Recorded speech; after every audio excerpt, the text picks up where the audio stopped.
Hey guys, if you haven't seen part one, go watch part one. Don't miss out. There we talk about everything, New Japan Pro Wrestling, ROH, Impact, everything. But if you are caught up, welcome to part two. Enjoy the show. All right. So, I started watching 2015. My first match I ever saw in wrestling in general was you versus DJZ. That's what got me in love with wrestling. The whole character, the whole, one piece hoodie suit, all that was awesome. Tell me how that was created, because I know that was all you at the time. After you gave up the whole suicide look, they gave you the Yeah. power to create. So tell me all that, because that's my favorite look of all time. Well, I think they just, I think they reached a point where, we had just changed the name from Suicide to Manic. I mean, I always thought Suicide was the cooler name anyway. And I thought that the original look and the original name was great. I just think that they felt at the time that, that maybe it was time for a little bit of evolution for the character. I remember one of the first shows I did, was we did a paper, I think a Slammiversary we did in Boston, and not long before that was the Boston Marathon thing with the bombing, and all that went down. Yeah. And I remember thinking, like, you had already been. I remember thinking to the office, like, a little bit, just kind of thinking out loud, like, you guys had already kind of wanted this character to evolve a little bit, and I felt like it was sort of a downer, to have that name and present it in a way that, like, now you guys are doing arenas and it's becoming a mainstream thing again. Like, at that time, it's like how AEW is now. Like, it was, you guys are on national TV, you got a lot of viewers, but maybe like the biggest reach you've ever had. And now we're especially going to like a market where it's like that they just kind of hit with a tragedy. So I remember suggesting at that time, maybe we could change the name if you want. And that could lead to more stuff. Because they knew they were going to take the mask off and kind of like cement me as the Peter Parker to the character. So I thought, well, let's start the process of this whole thing. So we changed the name. I suggested the name change. They suggested the name Manic. And then I said, yes, that's fine. And What was your name change? And then I just... What was your What's name? that? Say again? What was the name you were going to use? I didn't suggest the new name specifically. I just said maybe we should change the name. They came up with the name that they wanted, and I said that's fine. Oh, okay. And then I thought ahead of time, because I've always been like kind of a fashion forward guy, so I always think about looks all the time. And I remember thinking it would be cool, like, we can keep the bodysuit but change it up a little bit, keep it as a superhero look, but maybe we could lose the sleeves. That makes me a little bit more human. I had always thought doing a battle damaged type of suit at one point would be cool. So when the newer guys there that had done Suicide Now, like, have like a weathered kind of look to the suit, and I thought, man, that's great. That's something I always envisioned, like, trying to make possible for the costume before. And, having the mask, like, lose pieces, like the top is now ripped open, the mouth is open, things like that. These are just ways I thought, okay, this is how the character's starting to grow up a little bit and change and evolve. And, like, especially turning into a darker character and a bad guy at one point, like, what elements can we do to sort of change that and come up with something new? And another thing that I thought was cool about it was adding the hood to the suit was like my way of making, like guys have entrance attire and they have their in-ring attire, and they're always separate. They lose a piece when they start. And I thought it'd be really cool to have something that is entrance attire that doesn't actually go away when you start the match. And so that was like why I had the hood, was like, this is like having a jacket at all times, but it's not a jacket. And it's just something that had never been done before, and now it's like you see a lot of guys have hoods on built into their suits and tops and stuff. And I don't think that I own anything or like that. Like, I'm necessarily an innovator, but that's one of the few things I think, like, there's a few things I think started to get picked up by people because they didn't think of it, and when they saw it, they're like, wow, that's a great concept, and they run with it too. And that's one of the few things I thought was kind of cool, kind of changed the way people make gear. So, all right, I gotta ask, because it's the most noticeable thing in the background. You have your Cruiserweight Classic gear and framed. Oh, you have your Suicide gear framed. Do you have the original Manic? Anything part of the gear or anything like that? Oh, that's it. That's the original Suicide suit. No, I'm right saying there. you have. Yeah, I see. It's that's awesome. Oh, yeah. You mean the sleeveless ones? Yeah, the sleeveless one. Like, do you still have those? You're gonna plan on Yeah, framing those? yeah. I have a gear like kind of locker closet that I have a lot of the old stuff in. I only put these ones up because I had gotten these titles sent to me. Like WWE gave me this one, the cruiserweight title, and then somebody that recreated a lot of the old TNA ones had this one for me, and the original one I won was blue, but during the time that I was there, they switched it to green. I knew it. Around the time that me and DJZ and Tigre Uno kind of like we're bouncing around in that like era, and just because I had them, I just thought like if I present them, I still have the suits I have when I won them, so I just put them all together. No, yeah, that's awesome. That's awesome. But I knew looking at that title, the title was wrong. I knew you won. How many times have you won the X Division title? Once or twice? I think just the one time. One time. Yeah, and they gave me a new title for it because right before the last guy that won it before me was Sabin, and when he was the last guy to win the big red X one. The one that was like with the big like jagged coin plate, ripped his own face open with it. And that was actually at that Boston show that I was talking about. And then it was like, he vacated it. So then it was like a month later, they held a little tournament or something for it. And that's when I won it. And they changed it to this one, but it was blue. And then part of the way through that time, they had said they wanted to change just the X division to be a green color, just to make it look. It was like the cruiserweights in WWE are purple. Like for whatever reason they wanted a different color code for us. So everybody that hates the idea of purple for the cruiserweights, that concept actually started with TNA. They wanted us to be neon green, so then they switched the title to neon green. Do you like the new title, the black, and like now it's like a little gold? I like the titles they have now. They're more traditional. I thought this one was unique. I mean, everybody really loves the original one with the X, the big red X in it. I think that has an iconic look to it. I thought this one was pretty good because it has a shape to it of that like the new generation Intercontinental title that they had for a little while. Like I guess if you started watching in 2015, you wouldn't have seen it, but it was like. The Intercontinental title in the mid 2000s was this like sideways oval shaped, was smaller than the current one, and then eventually they switched back to the one that they have now, where it's like the original one, or I guess not the one that's now, but the one that like Ziggler and Miz have had for a while. But before, the Intercontinental title had like this sort of shape to it, so I always thought this one was pretty cool because of that. I don't know. I always thought that TNA had really great looking titles. Yeah, I don't really think they've ever had one that came off like odd looking or anything. They've always been hits as far as I thought. Yeah, I liked the original blue from last year, and then they made it red around closer to this year. They made it like all red. I like them back titles. I think they're really great actually.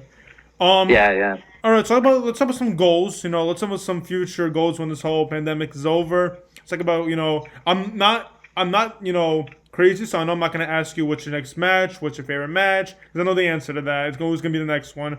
So just tell me, what you want to set goals for, with you and Fallah, or you're by yourself, is it the X Division, is it Tesla's, heavyweight title? What do you want to accomplish in Impact and maybe even, in other companies? Since you are in New Japan, you are in a lot of the U.S. shows, is there anyone that you have, really fought for a match for, or anything planned or that is planned or you're going to be planned?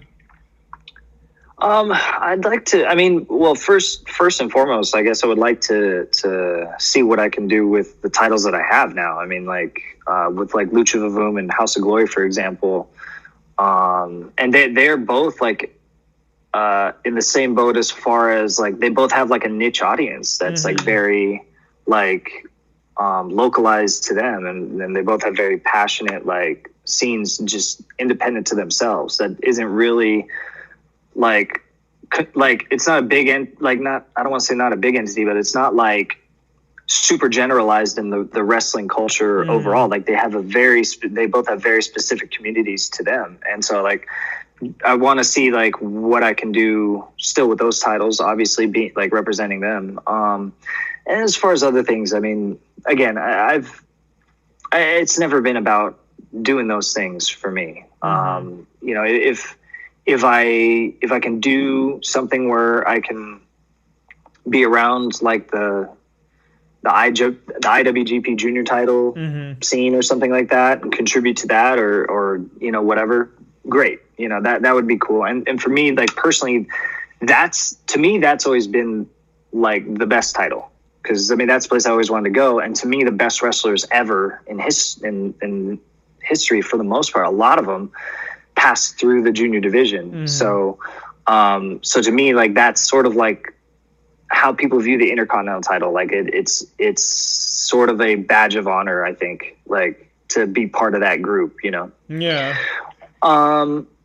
But I mean, and as far as Impact goes, like, yeah, I've been the X Division champion. Like I don't necessarily need to add another one, but if I do, that's cool. But I specifically went there because I wanted to partner with Fallah and do something new. And that's uncharted territory for me to really kind of dedicate myself to a team and to be in that sort of division. So, you know, I would like to keep doing more of that. Wherever that takes us, I don't know. But that's really what I'm dedicated to. I know that they push for me a lot to do some things independently for myself, like individually rather. And as you can see from the matchups they give me, like it seems like a lot of times they're giving me matchups that are like these singles one-on-one matchups that for a lot of people, I guess maybe they're dream matchups or they're just matchups that seem like they'd be really like kind of like viral style matchups. And that's great. I can do that stuff, but that's not necessarily what my passion is. That's not what I went there to do. That's not what I go anywhere to do. I've never been a guy that's trying to like I want buzz for these. I don't, you know, part of my language, I don't give a shit about buzz. I just don't. And I never have. And it's just been about like doing something that can help others and to be like, to have fun doing what I do. And if that is like a buzzworthy thing or like becomes like clickbait or like something that people really latch onto or like highly rated or whatever, great. That's not for me. That's for everybody else. You know, that's for fans to decide. If you love it, great. But for me, if I'm having fun and I'm contributing in ways that I feel like I'm helping others and helping myself and helping the company, then that's really what's more important to me. And that doesn't necessarily have to include like generating buzz or anything like that. If I do, then I guess everybody wins, you know? So, you know, I don't have a title or any kind of goal in mind as far as that. I just want to keep having fun and keep doing what I'm doing, you know? Eventually I might land somewhere again and be dedicated to one specific team. But for now, like, you know, I got a little bit of everything on my plate, and that's more than I could have ever asked for. It's something I wanted to do years ago, and now I finally have the opportunity to do it this way, where I can do a lot of different stuff. And I do play for a couple really great teams. You know, New Japan and Impact. Like I couldn't ask for better company and camaraderie than that. You know, and they've both been really great to me. So for the time being, I just really look forward to you know, contributing to them and you know, making it work. All right. I gotta ask because, you know, I had Chris Bay recently, and he told me about, you know, the changes that he had his Rebellion match. You know, were there what was supposed to be the schedule at Rebellion for you? Was this always supposed to be you guys, the Rascals, and the AAA, or was it going to be a different? Because I know the pandemic changed a lot when it came to like audience not being there. Right. No, I think that was always where we were going to be. I think that our schedule was always headed for that regardless. So, you know, there wasn't anything different for us as far as I know. I generally don't ask about things coming up. Usually I just let people tell me the day of, you know, even the Cruiserweight Classic. I just let them tell me the day of, like, hey, you're winning, you got to do this. And that's it. Like, I'm not somebody that really needs to know all the answers. I'm not super like, I mean, I don't want to say everybody else is, but like, I'm not self-absorbed in the way that I need to know what my plans are. Yeah. Like, just tell me what I'm doing that night. If I'm off, I'm off. If I'm losing, I'm losing. If I'm building towards this long story and I'm going to like win the world championship. Cool. It's all the same to me. Just tell me what you need from me that day and I'm going to make it work. But yeah, as far as I think that was always going to be the case. See, now I get a little bit more like advance notice on stuff because I'm glued at the hip to Fallah. Yeah. And Fallah's the polar opposite of me. Like I don't worry about a thing and he stresses over everything. I don't want to know answers to anything. I want to just daydream and do my own thing and I'll do what I need to do when I'm asked to do it. He wants to know everything in advance because he gets, he wants to make it great. He puts a lot of pressure on himself. So because of him, I'll get texts and stuff all the time like, bro, this is, I think, what we're going to do. Bro, do you think? And I'm like, okay, so now I start to get a little bit advance notice on stuff. Because of my brother, but I didn't. Yeah, I think that this was always the plan for Rebellion, was to be in this group setting because everybody's kind of coming up at once now. There was a lot of tag teams that were in Impact over the last couple of years that have made like moves to other places. The Lucha Brothers are there for a little bit. Obviously. LAX. Yeah. And so, there's been some turnover and some transitions, OVE, for example, like they, as a group, they're going through a transition, and even the Rascals, like they were typically always 3 men together at all times. Now they've picked new positions, they have a singles representative, they have a tag team representatives. And so with the changeover and then with new teams coming in, that was going to be a group scenario pretty much no matter what. All right. I got to ask, you dressed up as, you put the Manic gear back on for that, one time in Atlanta, and then you were going to do it again. Were you going to do it again at the CNA, the show, the big pay-per-view? Yeah. Okay, yeah. That was the plan to do it again. Okay, because I know you had a Japan match too. You had to be in Japan that same day, so I didn't know if you would be two places at once. No, the New Japan show was going to be in Florida. Yeah, all right. So is that being postponed or is that being canceled? Because I know it took a lot to get it to where it was. So the show I think is canceled, that particular show. But I think because I believe it was going to lead to a bigger concept. And I believe that still is going to end up being the case. So a lot of the stuff that was going to be seen is probably going to be seen again. Yeah, maybe just in a slightly different form. All right. Because I know that the idea of retroing the TNA feel and the brand and the look, that was internally, everybody was universally a fan of it in the back. And the reception it got from the viewers was pretty much universally accepted. Everybody loved it. Because at this point it's very people are fond of that. A lot of people grew up on TNA. A lot of wrestling fans anyway. Yeah. That sort of supplanted WCW at the time when you had WWE and WCW, and then WCW went away, it merged, and now it's gone. So that became this secondary thing that everybody was kind of growing up on as an alternative for years. I mean, a decade. So, a lot of people were a big fan of that. So that's definitely gonna, I'm sure, be part of our near future. And if so, Manic is for sure going to be part of that. That was my next question. All right. Well, yeah. Well, I got to ask you this, and I'm hoping you could give me an answer. Did they talk to you about giving the Manic character? Because, like you said, it's evolution. And obviously, there's already a TJP. And everyone knows that, when you came out as Manic, that was still you. The tattoos, plus its history. If you're an Impact fan, you know the history behind it. Did they ever say, hey, we might give the Manic character to someone else? Evolve someone else's? Since it's a luchador, you just fought the reincarnation of Rey Mysterio. That was King Rey Mysterio. Yeah. It's did they ever talk about? They ever talk about giving up your character? We had talked a little bit. I think most of the talk that was having been away for years, they didn't really know where I stood on it. I think that they thought I really didn't like the character, which is not the case at all. I just didn't like the way that other people were doing business with the character, so it's a little different. But I told him it's your character. You guys can do what you want. If you want me to put that uniform back on, I will.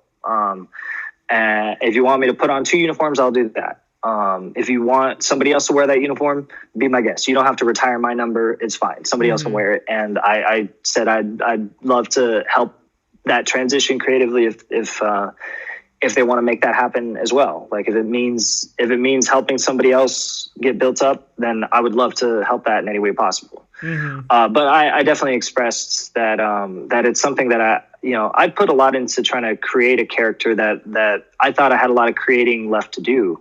And I was like cut a little short. That's mostly where the disappointment came from. Not because I hated the character, because I hated being cut short when there's a lot of, like, to me, that was always sort of like my great Muda to my Keiji Muto, or like my demon to my Finn. Like it was always meant to be something that was synonymous with me and something that could be an extension of me that was special occasion sort of thing. So, I don't know how it'll unfold as, creatively, but that is something that they definitely asked. They asked for the right reasons, I think, and I told them whatever they want to do, I want to make it work. Cause I do love the character, and I'd love if myself or anybody continued it. So, yeah. So the door is bright to see Manic in Impact. That door is still open, and oh yeah, I'm 100% chance, Manic. You're gonna still see Manic in Impact. Yeah, 100% chance. All right. See, now I'm gonna leave here and probably this entire quarantine just smiling, knowing that there is something great coming out of all this. Yeah, 100% chance. I gotta ask, if you're not allowed to say it, I understand, but since the MSG show is being postponed, who are you gonna face? Can you tell us what your match was? Because like it was called Dynasty. It was really like a bunch of groups mainly. I'm pretty sure the show's gonna be like 5 guys against 5 guys, teams against teams. What was gonna be your match? Do you know who you had to? Yeah. We for me in particular, they were gonna bring back the Ultimate X. Really? Yeah. Wow. So there's gonna be a lot of guys involved. I don't remember everybody for it, but that was gonna be the concept, was to bring back the Ultimate X, because they wanted to bring back, I think, King of the Mountain, some other stuff. So they wanted to bring back a lot of what was synonymous with TNA in years past. So Ultimate X arguably is like the most TNA thing ever. That's my favorite match. That's our ladder. I love that. Yeah, that's our ladder. Yeah, that's our ladder match. And other than maybe Sabin, Suicide is like the Shawn Michaels of Ultimate X matches. So that was obviously going to be what I was going to be a part of. Man, if only things worked out and we would have got to see that. But there's always another day and a whole other story behind it. For sure there will be.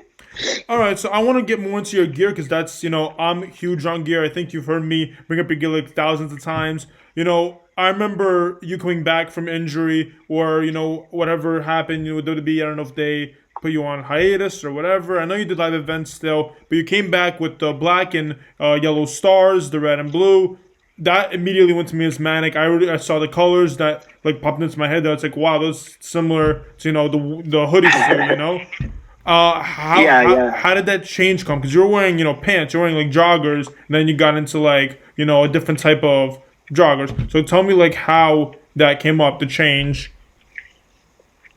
I mean, it's just same as I was saying before. I mean, just being like sort of fashion forward with the way I perceive like my look, going from the suit. And then I remember first doing joggers because there's a brief period of time before I left when they weren't sure how they were going to continue the Manic character, and maybe they were going to be done with it. And I'd already been revealed as TJ and stuff for years before that. So they felt like the natural transition was eventually me getting to just be myself. And when that was the case, I remember pitching, I guess this would have been the original version of the Kuyas, because me and DJZ were going to team. And I remember they even tested it out on Explosion and some other times. I think that we tested it out once or twice as a team. And I was wearing, that was the first time I ever wore like the joggers and the hoodie and stuff like that. And it was like the anime style, like with the shoulder like decor and all that, and the sneakers. I think I had like Nike Dunks on, and the joggers came about because of DJZ, because he was saying, he was like, dude, like you're always so fashionable, and he's very that way too. Like he's very, very like fashion forward, and as you can tell, like from his Joaquin Wild stuff, like he thinks outside the box all the time. And I remember he was the one that told me, he's like, you dress like this outside of the ring. Like you have joggers and fancy hoodies and stuff like that. So that should be your look. Like, instead of going back to trunks or whatever, like, don't do that. Do this. This is you. So that's why I created that. And then that became my look, you know, all the way through until WWE. And even when I was switching back to tights, you know, I had them fashioned after like joggers. You know, I was still wearing sneakers with them for a while and things like that. And I still had very like fashion friendly like jackets and stuff. To this day I still do, obviously. And even my current new look, like the top it's sort of just kind of evolving back to the manic suit, like the bodysuit. Is like my current pants are still like, you know, like kind of like skinny pants, kind of like joggers. My boots, even though I'm wearing boots again, they're modeled after sneakers. Obviously, they're modeled after Jordans. And the leather jacket, the current one that I have, is meant to be form fitting and fit with the pants, like kind of like a bodysuit, like you would see Hawkeye or like, you know, maybe like Deadpool wear. Just I don't have sleeves on it.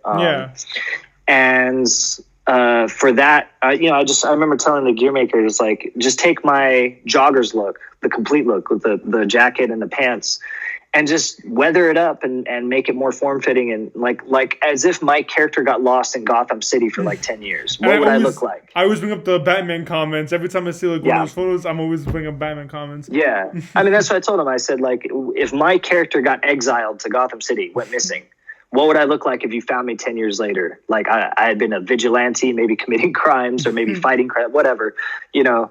And what would my anti-hero look like getting lost in that universe for like 10 years? And so they came back with this look, and I loved it. And it'll probably be more similar to how it continues to evolve like that.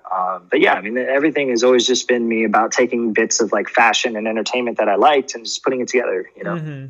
You know, you brought up comments about bringing back the hoodie and, you know, the hoodie suit. Is that still like in consideration? Are you still thinking about, you know, developing another style soon? Or well, actually, I mean, the whole reason I have the new jacket top was it's actually meant to be worn in the ring. Like, really? I don't have to take it off. That's the reason why I made it like that, so that it could be optional. If I feel like being more traditional and going without a top, then I can take it off when I get to the ring. Otherwise, I could leave it on, and it's a complete ensemble that can stay. That's why I got it like to be like more like form fitting to like my front and back. Not super skin tight like you know, like Gargano or like Cedric Alexander's tops, you know, where they're like skin tight, but like, you know, tight enough that it's like, you know, not baggy like some of my other jackets are. All right. Well, that's cool. Actually, I didn't know that was because I don't think we only get to see you wear it like once, and I don't even know if you did. Man. I think it's pretty much it. I don't think. The last set of shows was the first time I wore them. So you know, that was the first time, but it'll be more part of the look going forward. All right. What can you tell us going forward from House of Glory? Because that's what I'm really invested in. That's where I go. You know, who do you want to face? Like, how's the connection there? If you lose the title, are you guys still going to be in, you know, a contract, or how does that work?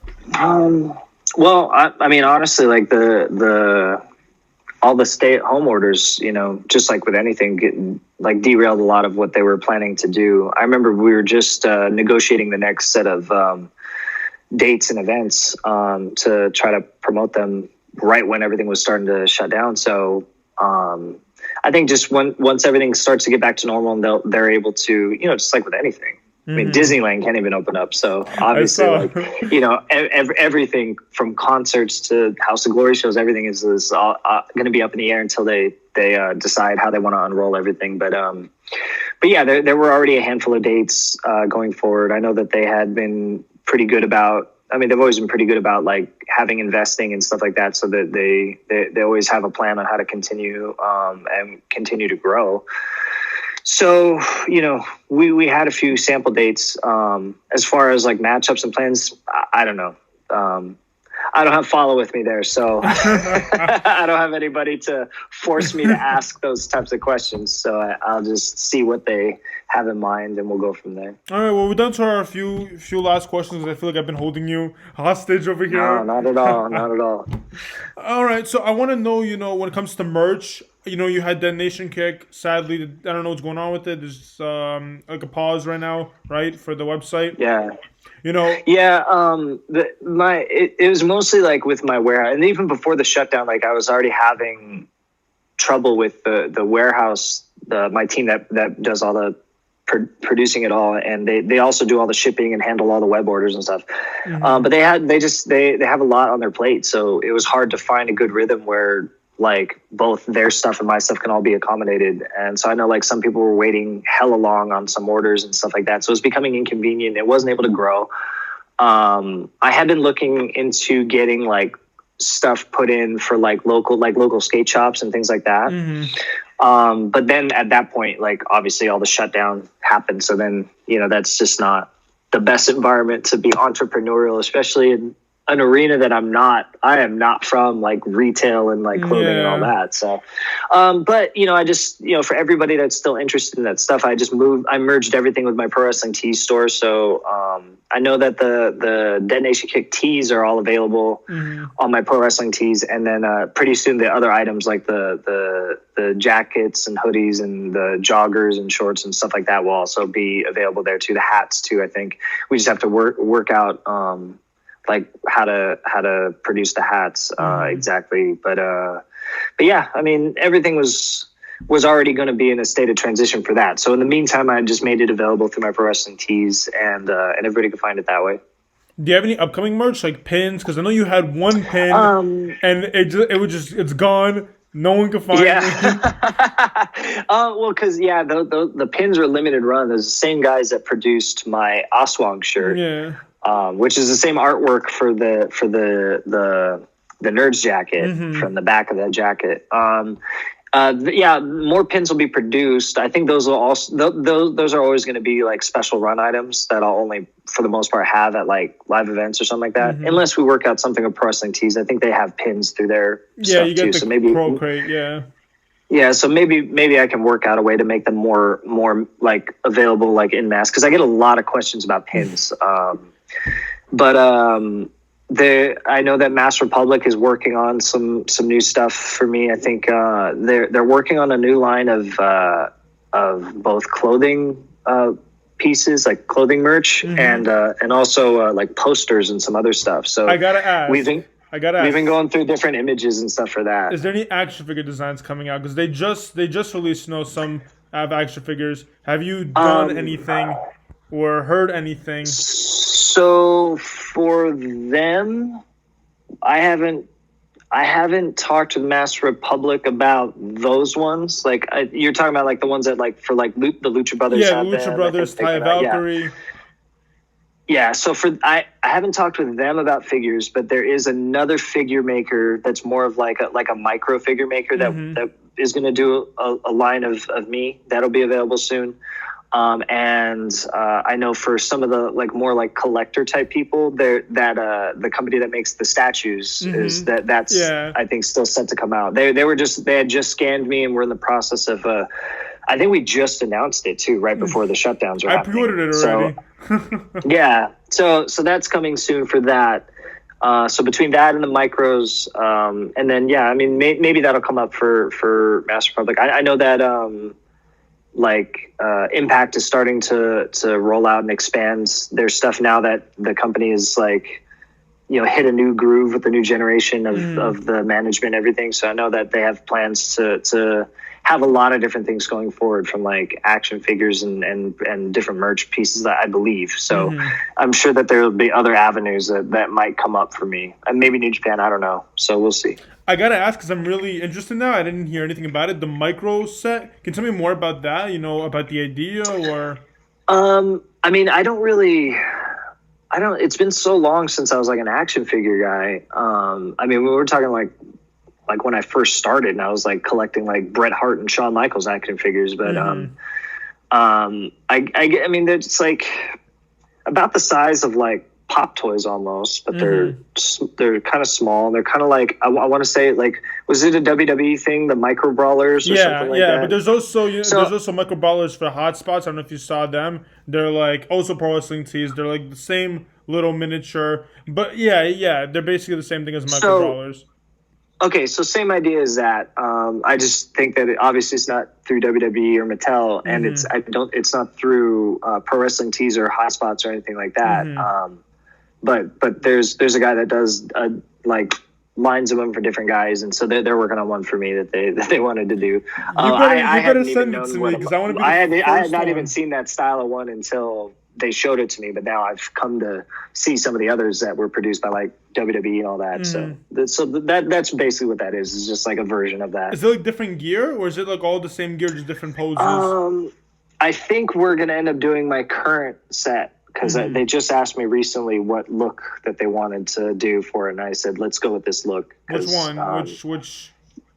The guy. The one that will have been seen at I guess Rebellion, like with the new form-fitting like tactical jacket and awesome. the Suicide Squad looking pants. I just thought it was a good look because it has my colors, red, blue, red, and yellow, and it's more modern looking, and it'll probably be more of my look going forward. So I just thought this is good. This will be a good look to do. This is awesome. I'm getting great news. I'm getting good news. I'm gonna leave here very happy. Really.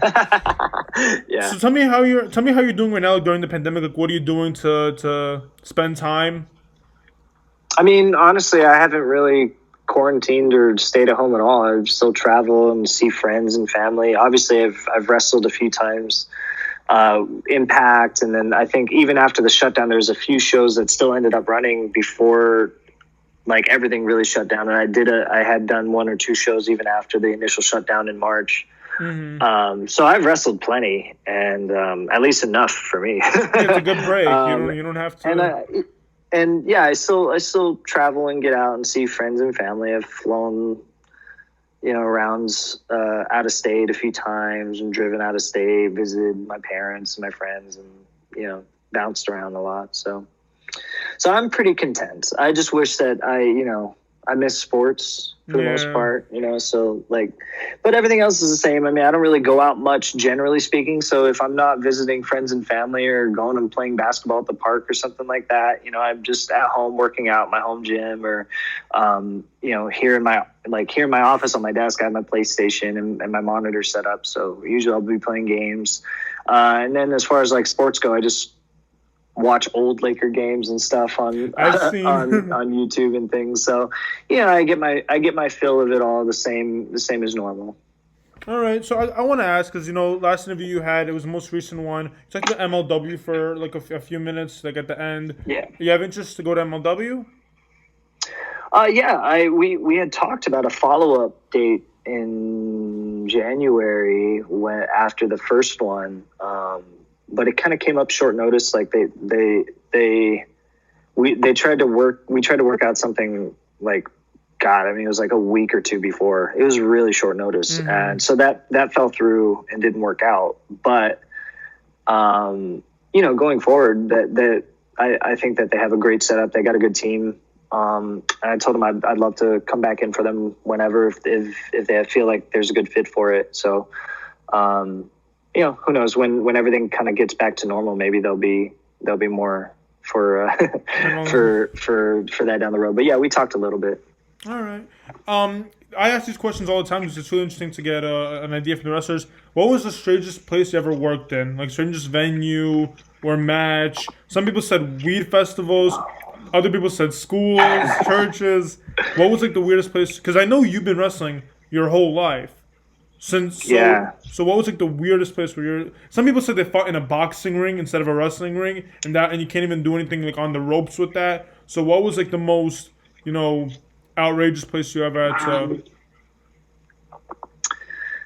Well, let's see. I mean, there's been a few things. I've done some in I've done a Walmart parking lot before, and we had to change in the if you're in Walmart and you go to use the bathroom that's in the back of the Walmart, like by like the tires and stuff. Mm-hmm. So we had to walk from there to the parking lot through Walmart, like, in our costumes and stuff. So that's a little weird. I've also done, I've done music festivals, which is not weird. It's just a little different. It's kind of fun, actually. Like I did one for, Bamboozle, which is in your area. Mm-hmm. When they were doing that, that was at MetLife Stadium, like in the parking lot. So like literally we pretty much were scheduled just like concerts. We had like a set time from like 1 hour to like to an ending hour. And then like, I remember going on like our set went on right before like ICP, but like, and then after them, it was like Bruno Mars and like, I don't know, somebody else. Like it was cool. Like, so I've done a few of those, like here, one in Australia, one in Japan, like that.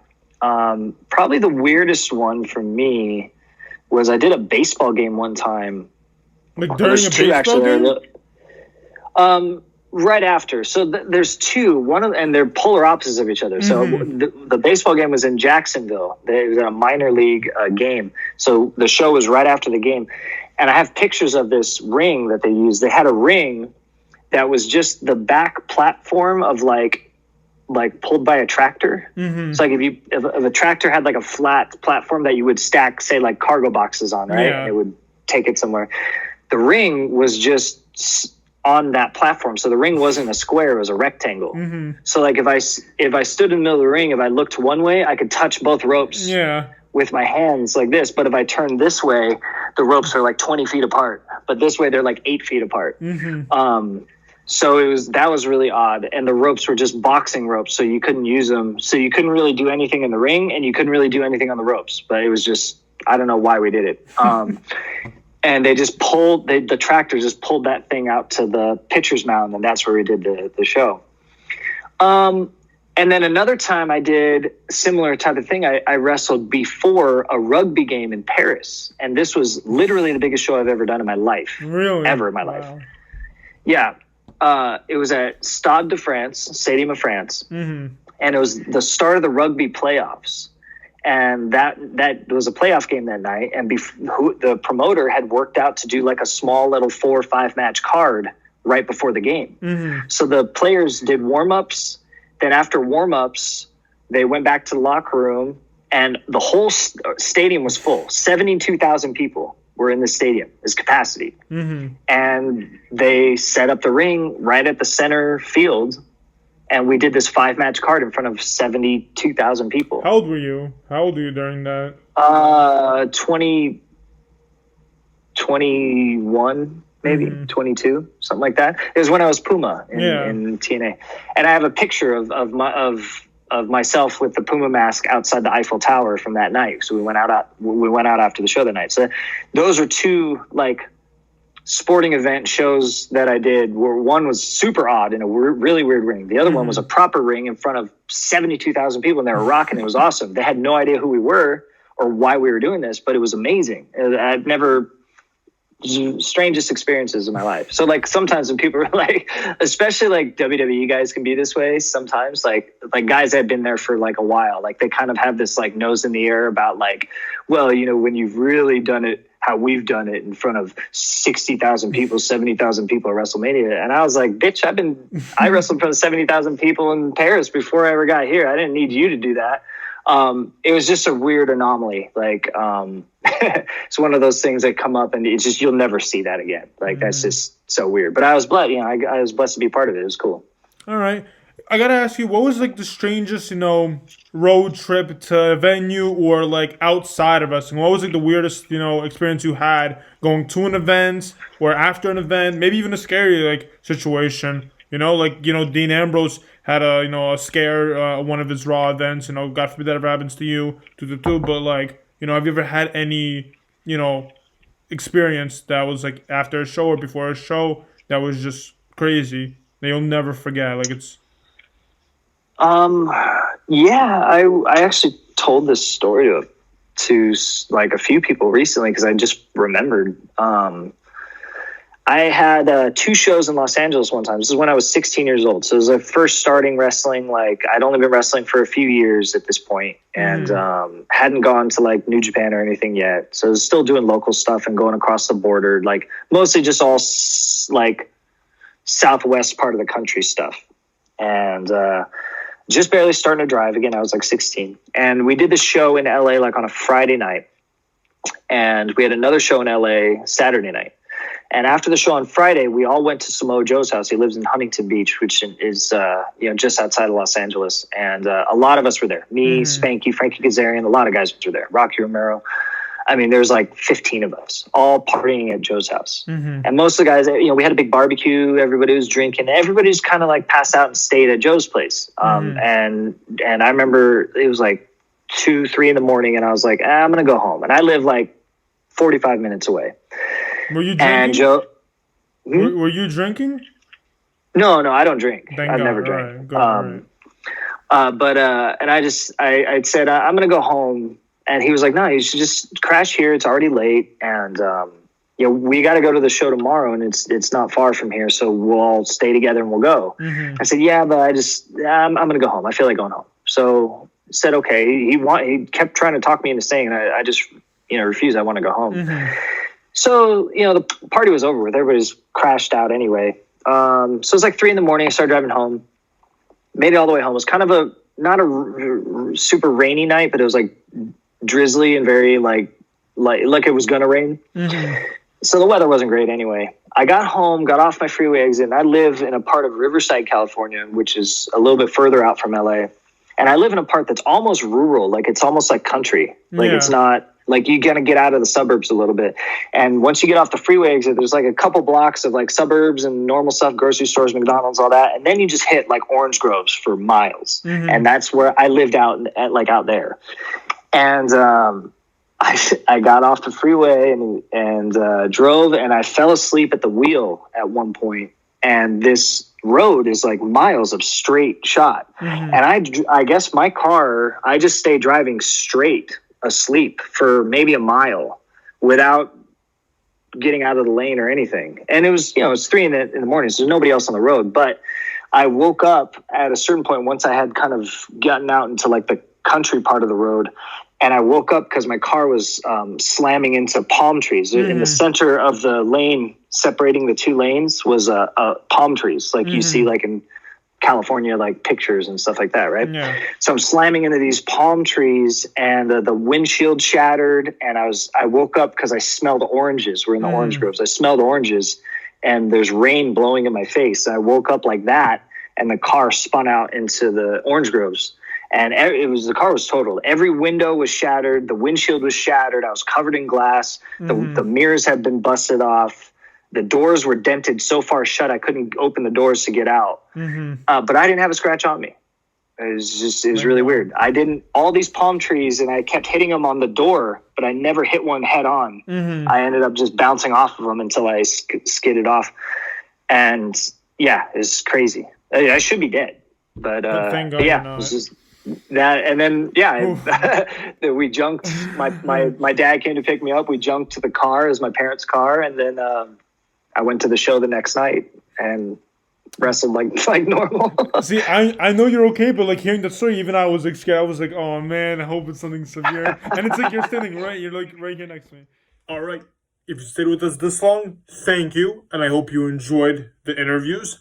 Part 3, the final part, this Tuesday. Impact Wrestling this Tuesday, 11 a.m. It'll be up.